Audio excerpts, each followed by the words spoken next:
इस वक्त मौजूद हूँ कुम्हरार विधानसभा के हनुमान नगर में, जो बीजेपी का गढ़ माना जाता है।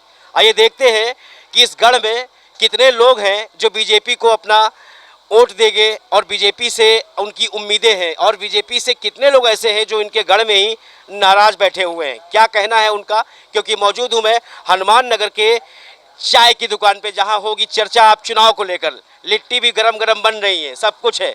कुछ लोग बैठे यहाँ पर हैं जिनसे जानेंगे कि चुनावी माहौल में, चुनाव के समर में उनका क्या कहना है, क्योंकि हर चुनाव में कुछ ना कुछ नया होता है। क्या कोई बदलाव, क्या कोई नया, कुछ नया इस चुनावी समर में पटना के कुम्हरार विधानसभा के हनुमान नगर में मिलेगा? आइए जानते हैं और उनसे चर्चा करते हैं विधानसभा के चुनाव को लेकर। क्या नाम है आपका? जी, हमारा नाम अभिषेक आनंद है। हमारा नाम जी। कैसा लग रहा है आपको? अभी चुनाव है, विधानसभा का चुनाव चल रहा है, बस कुछ समय बचा है, रिजल्ट भी आने में, वोट भी हो जाएगा। जी जी। क्या लग रहा है आपको, कोई बदलाव होगा या कुछ नया देखने को मिलेगा? अगर बदलाव नहीं होगा तो उसकी क्या वजह? देखिए, दो चीज में कभी भी भविष्यवाणी नहीं की जा सकती है, एक क्रिकेट और एक राजनीति। हर समीकरण यहाँ फेल होता है। जैसे पिछली बार देखे, नरेंद्र मोदी ने कितने प्रचार किए, 50 से ज़्यादा रैली की, लेकिन सरकार हमारी बन नहीं पाई थी। तो ये कहना मुश्किल है कि किसकी सरकार बने। अगर डेवलपमेंट की बात हो तो जो 15 साल लालू के थे उससे तो कतई बेहतर काम हुआ है, लेकिन हाँ, उतना भी अच्छा काम नहीं हुआ है कि उनको वोट दिया जाए। आप रोजगार की बात देख लें, हर पैमाने पे देखा जाता है कि युवाओं को कितना रोजगार मिला, क्या कितने सड़क बने हैं, पुल बने हैं, लेकिन ये आपका हर कुछ पैरामीटर नहीं होता है। रोजगार सबसे बड़ा पैरामीटर होता है। ये बात भी है कि हमारे पास नौकरी उतनी है नहीं, कुछ होनी चाहिए। और हमारे मोदी जी काफ़ी अच्छा काम करते हैं, लेकिन यहाँ बिहार की जो बीजेपी है उस लायक नहीं है, उस पर उतना खड़े नहीं उतर पा रही कि वो काम करे उससे मिल के। या तो हमारे यहाँ देखना होगा कि वो नेता खराब है जो बीजेपी को काम करने दे नहीं रहा है, और लोग यही चाहते हैं कि चेंज हो। कोई बीजेपी से गुस्सा नहीं है, वहाँ बीजेपी के जो नेता हैं बिहार के, उनसे लोग गुस्सा है। सबसे बड़ा यहाँ पे मुद्दा है रोजगार को लेकर मुद्दा है। और पिछले वर्ष यहाँ पे बाढ़ आई थी, उस बाढ़ में क्या आपको क्या लगा कि 15 साल से आपके विधायक हैं, विधायक बन के लगातार आप उनको विधायक बना के भेज रहे हैं, क्या उनसे उम्मीदें थी? क्या जी उनसे उतरे, कितना खड़ा नहीं उतर? देखिए, जितना उनसे उम्मीदें थी वो तो खड़ा नहीं उतर पा रहे हैं उस मुद्दे पे, लेकिन कुछ काम किया है अरुण कुमार सिन्हा ने। ऐसा नहीं कि बिल्कुल काम नहीं किया है, लेकिन अब कुछ बेटर चाहिए, कुछ बदलाव। जैसे बदलाव बदलाव की जो रेल चल रही है, ये बदलाव का इंजन जो रेल का चल रहा है, ये कहाँ पे अपनी सीटी देके रुकेगा? देखा, मैंने पहले भी कहा है आपको कि भविष्यवाणी करना क्रिकेट और राजनीति में सारे के समीकरण फेल हो जाते हैं। मैंने पहले भी बोला आपको, तो ये भविष्यवाणी करना बड़ा मुश्किल है। और ज़्यादा दिन है नहीं, 8 तारीख है, तो सबके नज़र में आ जाएगा जनता किसे चाहती है, इसको ताज मिलेगा किसे से। जी। हमारे साथ एक सज्जन और बैठे हुए यहाँ पर हैं, जिनसे हम जानते हैं इनकी अपनी विशेष राय क्या है इस विधानसभा चुनाव को लेकर। इस कुम्हरार विधानसभा जो बीजेपी का गढ़ माना जाता है, यहाँ पे इनका क्या कहना है, चलिए हम जान लेते हैं इनसे। क्या नाम है आपका? अविनाश कुमार। अविनाश कुमार, बहुत बहुत स्वागत है आपका। क्या कहना चाहेंगे आप इस विधानसभा के चुनाव को लेकर और अपने नेता को लेकर या विपक्ष को लेकर? आप तो बहुत सारे विधानसभा में रिपोर्टिंग कर रहे होंगे सर जी। आपको इस चुनाव में काफी उदासीनता नजर आ रही होगी। जी चुनाव का माहौल नहीं है, सभी जगह से लोग भयभीत हैं कोरोना के कारण और भी लोगों के कारण, लेकिन फिर भी चुनाव हो रहा है तो हम लोगों को एक निर्णय लेना होगा। किसी विधानसभा में एक विधायक को बढ़ करने के लिए 2 साल, 4 साल, 15 साल, 20 साल, 25 साल, 30 साल मैक्सिमम चाहिए। हम लोग 15 साल लालू जी का बहुत सारा गुणगान करते रहते हैं, गलत किए, सही किए, ऐसे किए, वैसे किए, जंगल राज था। इस कुम्हरार विधानसभा में लगभग 30 वर्षों से एक ही पार्टी की सरकार है।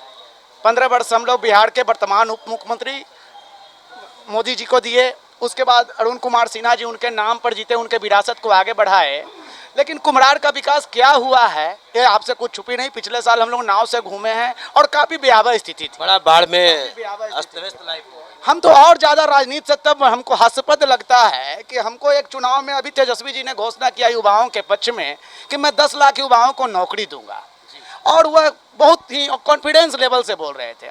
कल हमारे मुख्यमंत्री जी नीतीश बाबू, आपके गठबंधन के नेता उप मुख्यमंत्री जी सुशील कुमार, मेरे गठबंधन के नेता नहीं। अरे नहीं, मीडिया वाले आजकल काफ़ी पछ लेते हैं। मेरे गठबंधन नहीं, चलिए हो सकता है, लेकिन मीडिया वाले काफ़ी पछ लेते हैं उनका। सुशील कुमार मोदी जी बहुत बड़े बड़े बात बोल रहे थे, पैसा कहाँ से लाएंगे, वेतन कहाँ से देंगे।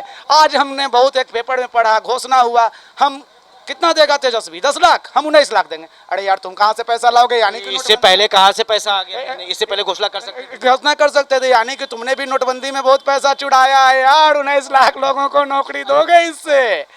10 लाख की नौकरी की बात जैसे ही आई, 19 लाख नौकरी का प्रलोभन दे दिया। हमको याद पड़ गया, अभी स्टंट खेल दिया। चुनावी स्टंट कर दिया। हमको याद पड़ गया एक उत्तर प्रदेश में मुलायम सिंह यादव का भाषण कि अरे यार यूपी में क्या है, भाजपा वाले बोलते हैं हर एक आदमी को 1 चम्मच दो, तुमको देना है नहीं, बोल दो कि हम 1 डब्बू घी देंगे। ये उनको भी देना नहीं था, इनको भी देना नहीं था, पब्लिक को मूर्ख बनाना। यार क्या कर रहे हो? नौजवान हमारे रोड पे हैं, आज हमारे नौजवान यहाँ बैठे हुए हैं, बड़ी बड़ी बातें बोल रहे हैं, सुशांत सिंह के बारे में बोल रहे हैं, अच्छी बातें बोल रहे हैं। भाई होना चाहिए जिनमें, लेकिन तुम बेरोजगार हो, तुमको इस समय रोजगार में होना चाहिए था। सबसे बड़ा मुद्दा रोजगार, कि हम रोजगार को कैसे पाए। रोड पे हो तुम, हम लोग तेजस्वी यादव का गुणगान कर रहे हैं, अरुण कुमार सिन्हा का, जबकि हमको ऑफिस में लिखना था कुछ। बेरोजगारी बड़ी मुद्दा है जिसको तेजस्वी यादव ने उठाया है, और बेरोजगारी बिहार की बड़ी बड़ी मुद्दा होने वाली है। और नौजवान पीढ़ी इस बार बदलाव चाह रहा है, और पूरे बिहार में महागठबंधन की लहर, कांग्रेस और आरजेडी की सरकार बनने वाली है। क्या आपको क्या लग रहा है कि बिहार का ये कुम्हरार विधानसभा चुनाव जहां बैठे आप हैं, अभी आप सुन रहे थे कि जिस तरह से आरजेडी का गठबंधन को लेकर बातें हो रही थी, कहीं सुशांत को लेकर बातें हो रही थी, अलग अलग अपना अपना व्यू था। आपको क्या लग रहा है कि चुनाव में क्या माहौल होना चाहिए, कैसा है चुनाव? इस बार का चुनावी माहौल जो है, ये बात सच है कि कुछ लोग आंख बंद करके बोलते हैं, कि कुछ लोगों को आदत होती है कि वो आंख बंद करके बोलने से सामने दिखाई कुछ नहीं पड़ता, और सामने दिखाई कुछ नहीं पड़ता है। जिन्होंने अभी थोड़ा देर पहले कहा कि 15 साल पहले ये था वो था, मैं बच्चा था, मेरे को याद है 15 साल पहले टर पुल हुआ करता था जो घंटों जाम रहता था।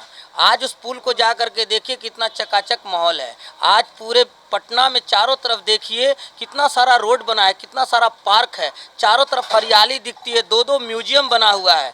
आज बिहार की सड़कें ऐसी हैं कि 4 घंटे में आप कहीं चली जाइएगा। विकास तो हुई है। अगर कोई आदमी विकास की बात को कहता है कि वो ढोंग है, तो वो या तो आंख बंद करके बोलता है या तो कई कई बात कहता है। अभी कुम्हरार विधानसभा में बैठे आप हैं, कुम्हरार विधानसभा का ही कितना? मैं कुम्हरार विधानसभा की बात करता हूँ। कुम्हरार विधानसभा क्षेत्र एक ऐसा क्षेत्र है, यहाँ पर अगर आप घूमिएगा तो पाइएगा कि यहाँ हर जगह पर आपको नेता मिल जाएंगे। यहाँ नेता की आवश्यकता ही नहीं है, हर कोई अपना काम कराने में सक्षम है।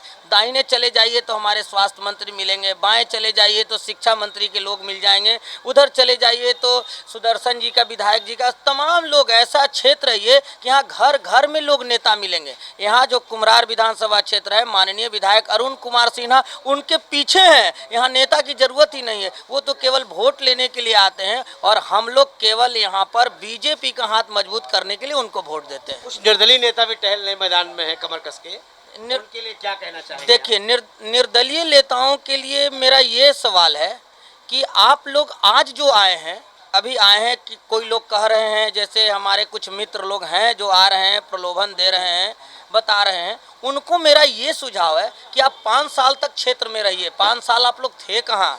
आम जनता जब पानी में डूब रही थी तो कोई निर्दलीय विधायक नहीं दिखे। आम जनता जब कष्ट में थी कोई नहीं दिखा। तमाम लोग आज LIG MIG में जब दुख होता है तो वो लोग नहीं, केवल चुनाव के समय जब भादों का पानी की तरह जब पानी गिरता है तो लोग दिखते हैं। लेकिन एक आरोप सबसे बड़ा और भी है, यहाँ पर लोगों का कहना है कि यहाँ पे आपका गठबंधन की जो सीट है हमेशा एक ऐसा कैंडिडेट खड़ा कर देती है जो जीत पाना बड़ा मुश्किल उसके लिए होता है। क्या वजह है कि यहाँ जोर शोर से गठबंधन की पार्टी जोर शोर से क्यों नहीं करती?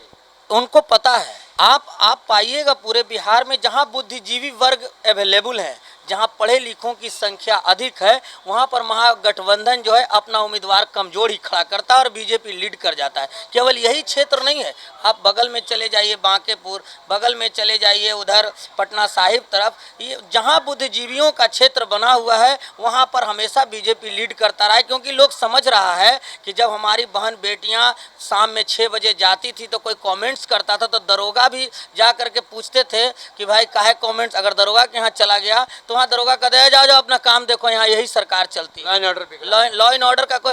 यहाँ पर तो हमारे DGP साहब भी हाथ जोड़े खड़े रहते थे, ये देखने को मिला है। अगर इस बात को लोग, अगर बात आप कब की कह रहे हैं, उस 15 साल की कह रहे हैं या इन 15 साल? उस 15 साल की मैं DGP हाथ जोड़ के खड़े रहते थे, जब DGP हाथ जोड़ के खड़े रहते थे और DM साहब अपनी कुर्सी बचाने में लगे रहते थे। तो समझ रहे ना, DM साहब कुर्सी बचाने में लगे रहते थे जब वो 15 साल था, आज नहीं, वो 15 साल। और दुनिया की खबरों से जुड़े रहने के लिए सब्सक्राइब करें हमारा चैनल इंडिया जंक्शन।